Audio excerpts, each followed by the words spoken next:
గోవులను అక్రమంగా వధశాలకు తరలిస్తున్న వారిపై టాస్క్ ఫోర్స్ పోలీసులు పంజా విసిరారు. పక్కా సమాచారంతో బుధవారం మిర్యాలగూడ నియోజకవర్గ పరిధిలో పలుచోట్ల 5 టీసీఎంలను అదుపులోకి తీసుకుని సుమారు 300 గోవులను రక్షించి సురక్షితంగా గోశాలకు తరలించారు. పట్టణంలోని పోలీస్ సబ్ డివిజన్ కార్యాలయంలో డీఎస్పీ కె రాజశేఖరరాజు వివరాలు వెల్లడించారు. ఆంధ్రప్రదేశ్లోని విజయవాడ సమీపంలోని హనుమాన్ జంక్షన్ నుండి 5 టీసీఎంలలో 300 గోవులను అక్రమార్కులు 5 టీసీఎంలలో హైదరాబాద్కు తరలించుకుపోతున్నారు.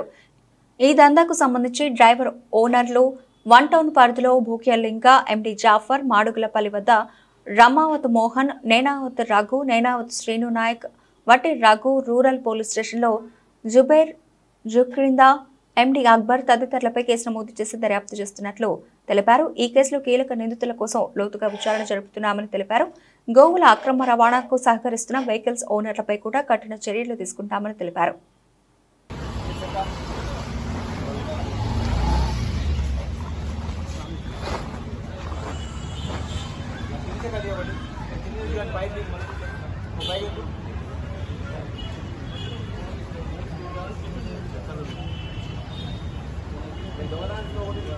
అట్లే పోవాల్సింది మరి అన్ని మన పట్టణ చేసుకున్నారు.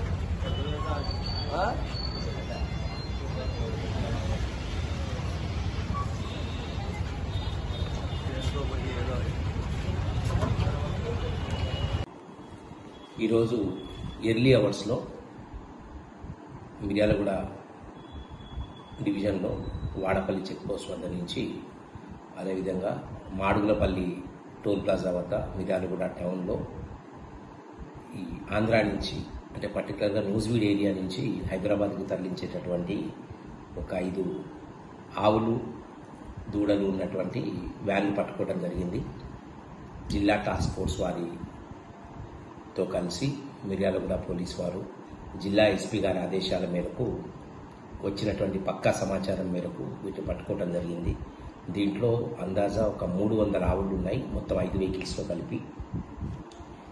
వీటిని అక్రమంగా రవాణా చేసేటటువంటి వాళ్ళ మీద తెలంగాణ కౌన్సిలర్ యాక్ట్, దాంతోపాటుగా ఎనిమల్ క్రుయాలిటీ యాక్ట్ కూడా కేసులు నమోదు చేసి వాళ్ళందరినీ కస్టడీలోకి తీసుకోవడం జరిగింది. దీని వెనుక ఉన్న వాళ్ళ గురించి లోతుగా ఇన్వెస్టిగేషన్ జరుగుతూ ఉంది. టాస్క్ ఫోర్స్ వారు, తర్వాత మిర్యాలగూడ పోలీసు వారి ఆధ్వర్యంలో ఈ ఆవుని పట్టుకున్నటువంటి ఆవులన్నింటినీ కూడా వివిధ గోశాలకి, వాటికి ఎటువంటి ఇబ్బంది కలగకుండా యాదగిరిగుట్ట వద్ద ఉన్నది, తర్వాత మిర్యాలగూడలోని ఈ మాడుగులపల్లి, వేములపల్లిలో ఉన్నటువంటి గోశాలకి వీటన్నిటిని క్షేమంగా తరలించడం జరిగింది. సో వీళ్ళందరికీ కూడా, ఎవరైతే ఈ గోవులను అక్రమంగా రవాణా చేస్తున్నారో పశువుల్ని, వాళ్ళందరికీ కూడా సీరియస్గా వార్నింగ్ ఇవ్వడం జరుగుతున్నది. ఎవరైనా ఇలాంటి అక్రమ రవాణాకి పాల్పడితే వాళ్ళ మీద కఠినమైన చర్యలు తీసుకోబడతాయి జిల్లా ఎస్పీ గారి ఆదేశాల మేరకు. అదేవిధంగా ఈ వెహికల్స్ ఎవరైతే వీళ్ళకి ట్రాన్స్పోర్ట్కి పెడుతున్నారో వాళ్ళు కూడా ఇబ్బంది పడాల్సి వస్తుంది. కాబట్టి అందరూ జాగ్రత్తగా ఉండాలి. ఇలాంటివి ఇంకొకసారి పునరావృతం కాకుండా చూసుకోవాలి. మా పోలీస్ శాఖ తరఫున పకడ్బందీగా మేము చెక్ పోస్టులు ఏర్పాటు చేసి వీటిని చెక్ చేయడం జరుగుతుంది. ఎవరు దీంట్లో దొరికినా వారిపై కఠినమైనటువంటి చర్యలు తీసుకోబడతాయి.